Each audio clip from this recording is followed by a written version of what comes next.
Hello, in this video you're going to learn about exponential functions. Specifically, we're going to learn how to look at a graph and decide if it is growth or decay. So by the end of the video, this is your goal.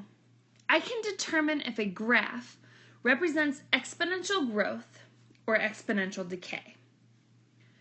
The first example, does this graph represent growth or decay? Well, first we have to make sure. So we need to understand what these words mean.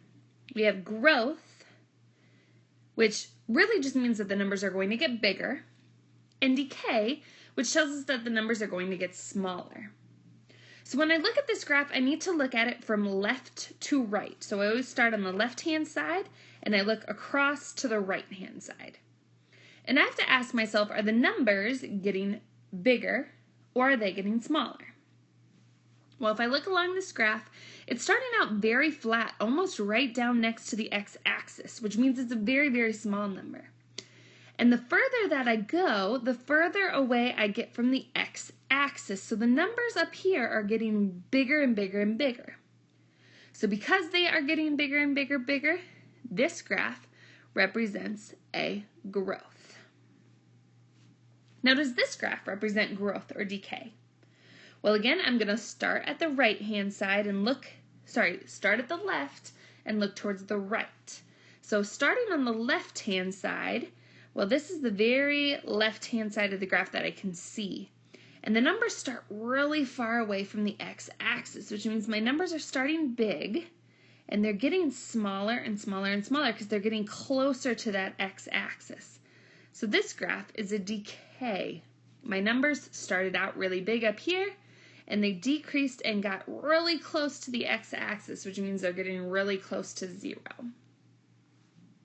Now we have this graph.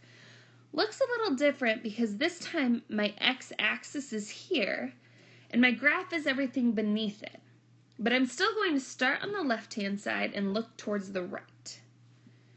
So here's the left-hand side of my graph. It starts out very, very low, which means it's a negative number, but it's a very big negative number.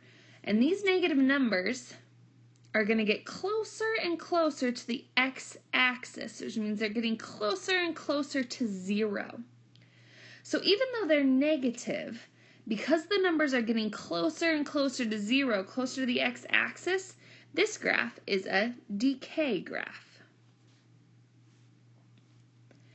Does this graph represent growth or decay? So again, I always start on the left and look towards the right. Well, here at the left, my graph is almost right on top of the x-axis, which means it's very close to 0. And as I go, my numbers are getting further and further away from the x-axis, which even though they're negative, they're getting bigger because they're going further and further away from 0, from my x-axis. So this graph is a growth. Now remember, the goal was that you could determine if a graph represents exponential or growth or decay. So can you? Look at these 4 graphs, decide which ones are growth and which ones are decay, pause the video, and then check your own answers.